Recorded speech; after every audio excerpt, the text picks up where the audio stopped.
Alright, so once we get all our panels on, bent up, fold them over if they're a little long, then we can go ahead and put our mission cap on.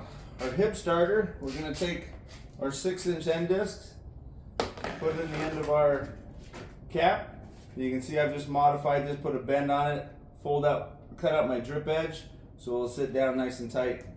So go ahead and put that one in there, sit it against tight on my drip edge, and then we'll have a fastener on either side going into our 2x2s. Make sure we don't over tighten or under tighten our screws. The next cap, just going to go over just like so, over our panels, and then a fastener on either side.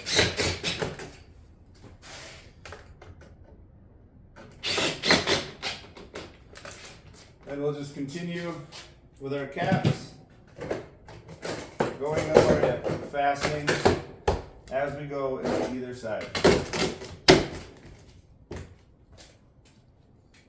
Alright, when we come into a hip ridge intersection, we'll do the following steps. We'll go ahead and find where the panel cuts and bends here. And we're going to go ahead and notch those out on either side and run the rest of the cap past. Then we'll fasten it as normal.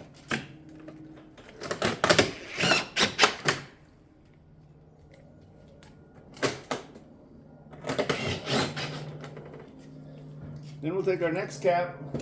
We're going to have to find our miter. So you can see there we just got our miter. Go ahead and cut that in. We're going to lay this in a bed of sealant here. And we'll go ahead and lay that next cap right on top here.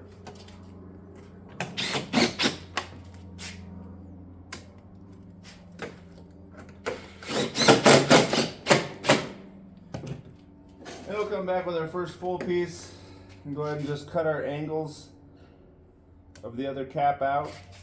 And then once again, we'll go ahead and throw sealant on both sides of those. And then place that into that sealant. And we'll go ahead and put a fastener into that 2x2. Then we can continue on with our ridges. Just come over the top of the next piece. And we're going to get 2 fasteners in that, one on either side, going back into my 2x2 buildup. Then we can go ahead and touch this up as necessary. Go ahead and use our caulking. Caulk all this up. And then go ahead and bring my granules, and we'll go ahead and place those on there and make it look nice and pretty.